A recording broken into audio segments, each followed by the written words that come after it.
Everybody, this is Dr. Flight. I hope you're doing great today. I want to spend some time with a lesson or lecture on product markets. Product markets are an important concept when we start to look at the role that firms and consumers play as they form an exchange and a marketplace.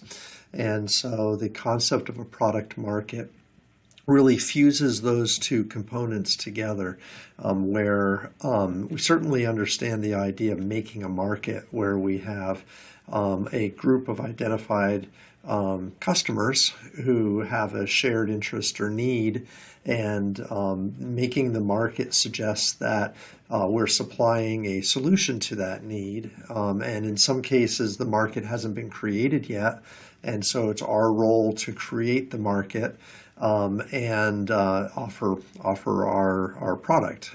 This could be a financial instrument, it could be a tangible good or product or something to that degree. So the product market, though, talks about the role that multiple firms and multiple consumer groups might play in a very complicated system.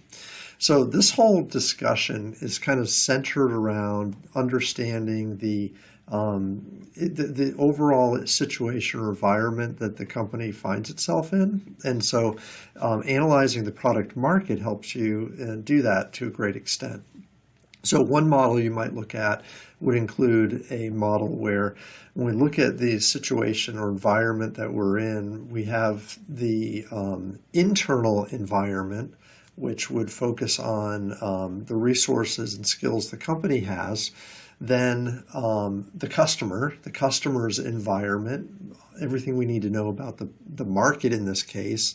And then beyond that, we have a lot of externalities, some of which we'll focus a little bit more on, for instance, competitors. So competitors and our firm, we would consider that the product side of the product market. And then other externalities that would involve like a situational analysis or environmental scan of macro pressures or situations like the political environment, regulatory environment, legal environment, new technologies, those types of things that, again, we kind of function in as an organization, have very little control over. Again, of all of those on the far outside, the competitors are a little bit different because we spend far more effort thinking about who they are, what they are, how they're going to react to our changes and things like that, and ones we need to be threatened by, others that we might want to merge with. So in other words, there's a lot of strategy and interactive kind of a relationship we have with competitors, unlike the others in that outside ring, if you will. But needless to say, the product market offers us a nice space or concept theoretically to study all of this.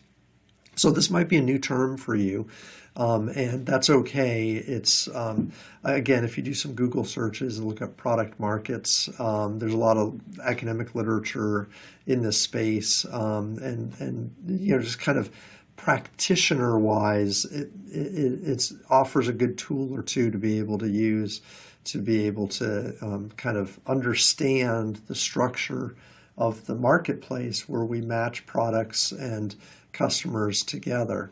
So product markets exist when there's a buyer who has specific needs and when there are specific products used to satisfy those needs. Remember, when we use the term market, if this is if you haven't seen this, but a market is a group of consumers. So it's a group of, not a single consumer, but a group of consumers who have a similar need or want, the ability and the willingness to buy or satisfy that need or want. The industry, which makes up the product side of the product market, is a group of firms or companies that offer similar products, maybe close substitutions that satisfy that specific need or want that the market has. Again, you can think of this as kind of a deeper dive into exchange theory and into market-based concepts that you've seen in the past. Just a little snapshot or a picture of a product market and product market structure, and kind of the evolution of a product market. That's the thing to think about. Product markets exist, they're born, and then they grow and develop and they mature into what might become a commodity space.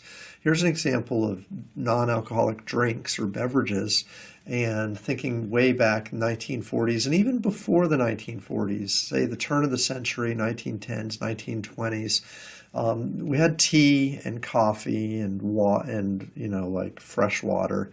But in the late 19th century, the emergence of soft drinks with Coca-Cola and Pepsi opened up another opportunity for casual drinking in the non-alcoholic beverage space. We might have also had some organic, obviously fresh squeezed fruit juices and some things like that.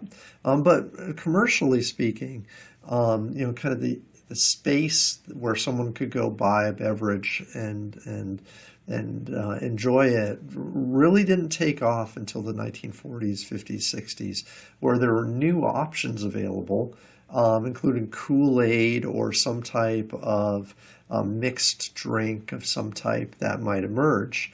Now, importantly, if you are a beverage company and you don't recognize the impact that these new entrants have, new forms of satisfaction for this need, then you're going to miss the boat. You're going to be blind to, kind of everything around you.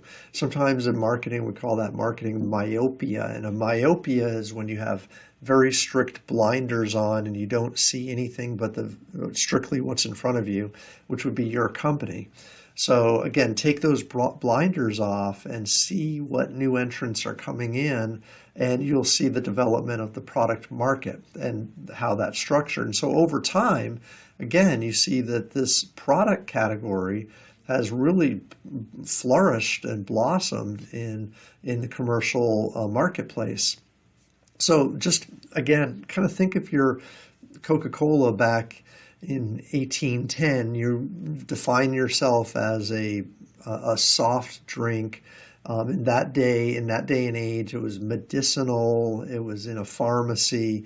They emerged as a regular popular drink, the 20s and 30s, and it kind of grew in popularity. But then later on, recognizing that they're not in the soda industry, they're in the beverage industry, and kind of recognizing that perspective, with that, they can then, without a conflict of purpose, pursue like sports drinks. And now they have Powerade. Powerade is a Coca-Cola brand. Minute Maid own Minute Maid as a beverage company. They own the water company they own, and so or manage and possess, and so on and so forth. So restructuring how they think of themselves, not thinking of themselves as a soft drink company, but rather as a beverage company, has allowed them to participate in the full product market as that product market has emerged. So thinking product markets then is a really important concept in terms of how you define yourself, your purpose, and especially how you think you're going to grow, how growth is going to be kind of thought of. So there's ways to kind of analyze what would be a product market if you're kind of walking through this process, understanding first and foremost the boundaries and structures of the product market. Second, analyzing the product market itself. 2, 3 here, end users, and then also fourth, competition. So end users would be the market that makes up the product market, and the analyzing competition portion would be analyzing or focusing on the product side of the product market, because those competitors are the ones who are producing that. Now, just to be clear, a lot of this idea, especially with analyzing consumers and competition, comes up later on when we analyze product or market segments. When we do segmenting in marketing, we're focused on the intersection between a group of consumers and the companies that can satisfy a group of consumers. product markets not only do that, but they also look up and look at a broader perspective of the entire structure of the marketplace. So it's a little broader of a analysis or study, if you will. When we start doing product markets, or when we start doing market segments, we'll focus more on these concepts too. But first and foremost, let's just talk about the first couple ideas, determining product market structure and some of those boundary issues and some things with that. So one way to kind of visualize this is to do a just kind of a hierarchical, almost a flow chart, a hierarchical chart starting with the most generic need, and then narrowly or describing in narrower and narrower terms how that need is met. Okay, so we start a chart with a very generic need, and then we describe product categories and then variants or variations that come off of or can be described as a result of these specific product types, if you will. So as an example, going back to our beverages, we have the beverage space is, there's a need for beverages, but we can kind of define this as we did before as alcoholic, non-alcoholic. Okay, so the non-alcoholic, kind of product type is a type of beverage that would be clearly different from the alcoholic product beverage. A beverage or type of product. So those are product types. Now, within the non-alcoholic space, there's all different types of variations, and these could be defined also as product types or a kind of a secondary product type, if you will. We have water and juice and soft drinks, energy drinks, and so on and so forth. Now, these could also be, as you can imagine, substitutes for each other. So if somebody wants to drink an energy drink, they might instead drink water just as easily. If somebody wants something sweet to drink, they might drink juice or a soft drink. You might not substitute milk for a soft drink, but then again, maybe, who knows?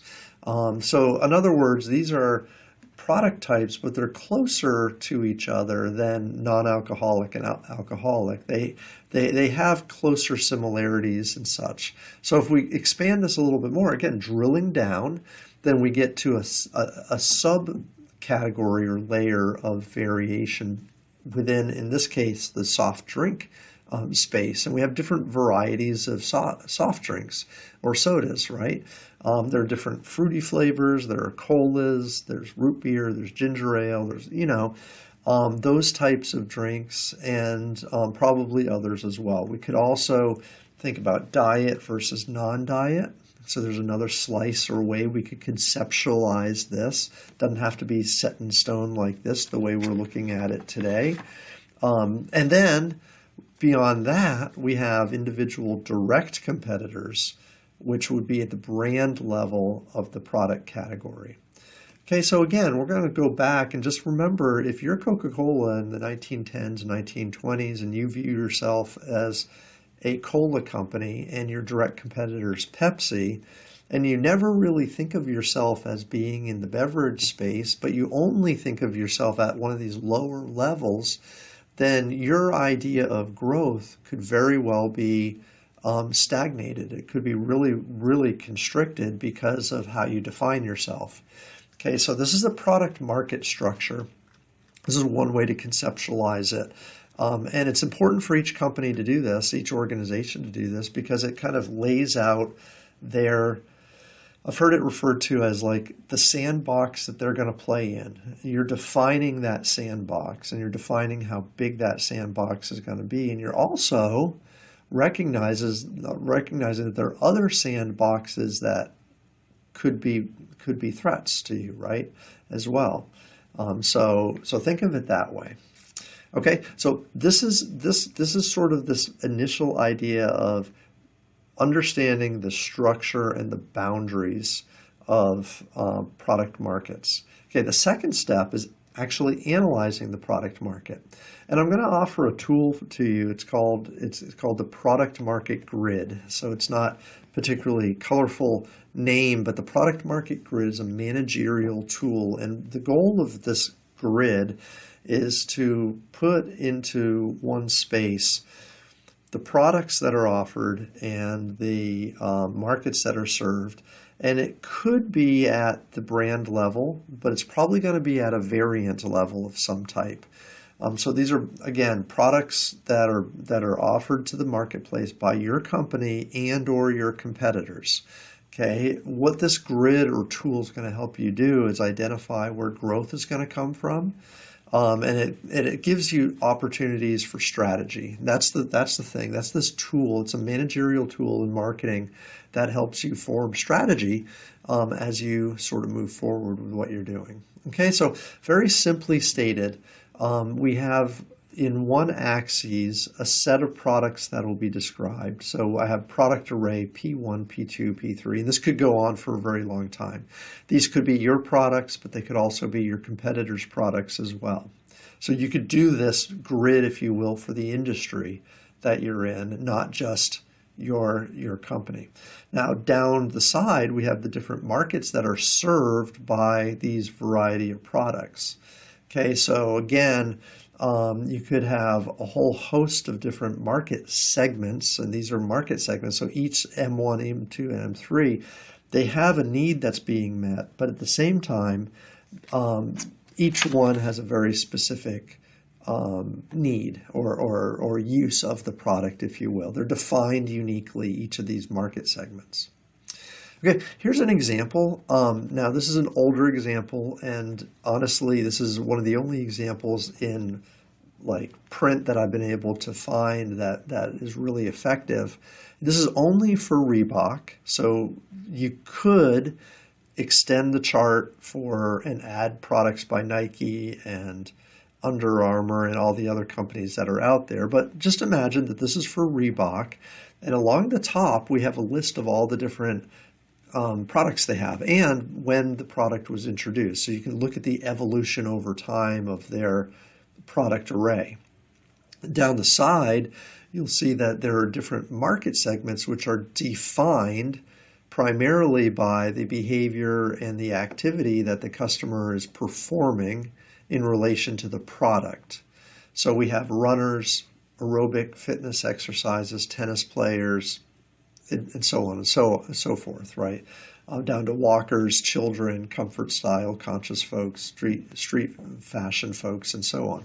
Now, importantly, look at and pause if you need to, see where the products they offer intersect with the market segments that are available out there. And so in one picture, we have a full synopsis of their product array and the markets that are being served. Now, the P suggests that this is a primary product for that market segment, whereas the S suggests that this is another market segment that may also use the product, but not, not primarily, I guess, right? So it kind of makes sense. Walkers have lots of shoe options, two of which are primarily focused towards them, the walking shoe and the running and the cross trainer. But then there are a whole bunch of others that they could use to also satisfy their need. Okay, in the golf market segment, there's only one pair of shoes, one type of shoe, the golf shoe, and there's really nothing else that they would even choose beyond that. Okay, so just kind of looking at this, look at where the gaps might be, look at where the opportunities might be in the adventure seekers, for instance, or the golfers, or the street fashion folks. There are opportunities to add products that might appeal to them, right? Because they don't have a lot of offerings to them in the marketplace. So that might be something that we do. What if S. Carter shoes, what if they also developed sizes that were appropriate for children? That would offer children another way to buy that product. So think about this as a growth model, a way we can identify growth in the marketplace, and that will help us. And finally, as you do this, I'm going to tie this into one last concept, the Ansoff growth matrix. So you might remember this concept of ways we can grow in the growth matrix. There are 4 different growth strategies. The Ansoff growth strategy matrix has 4 strategies. You may recall some of these from other classes, one of which is a market development strategy. When we create a market development strategy, we grow markets and we sell more products. So we grow sales and revenue by introducing our products to new markets. This would effectively be expanding the grid that we just looked at, moving it up and down, right? So now we're moving from 3 market segments to 5 market segments if we do indeed add market segments there. Okay, product development strategy. So another strategy of Ansoff's is to expand the chart sideways, horizontally from P1, 2, 3 by adding products P4 and 5, which would in fact relate to these market segments, right? So now we're adding products. One way we're adding markets, one way we're adding products, or we could do both. Remember the diversification strategy in Ansoff's model? This is where we add both products and markets, creating a new product for a new market, but that grid expands diagonally this time, right? So those are 3 of the 4 strategies you can use specifically, kind of tie in that model to the application in the product market space. All right, so the last thing you could look at might include this idea of penetration strategies, product penetration growth strategy. Now, penetration growth strategy is one where we simply, it's not simple, but we look to exploit what we call consumer surplus. And like there's money that consumers could spend that they're not spending with us, so we want to find ways to get them to spend more with us. That's a market penetration strategy. We're not moving the grid at all. This is why I leave it to last, because the chart here doesn't change. We just sell more product by building awareness and creating motive and incentive with existing customers for the existing products that we have. Okay, so this is an introduction to the product market concept. It's vitally important from a strategic planning perspective, and it's also very handy just to kind of get a grasp and understanding of what markets exist and what competitors or what products out there serve to satisfy that market space. All right, great. Let me know if you have any questions. Thanks.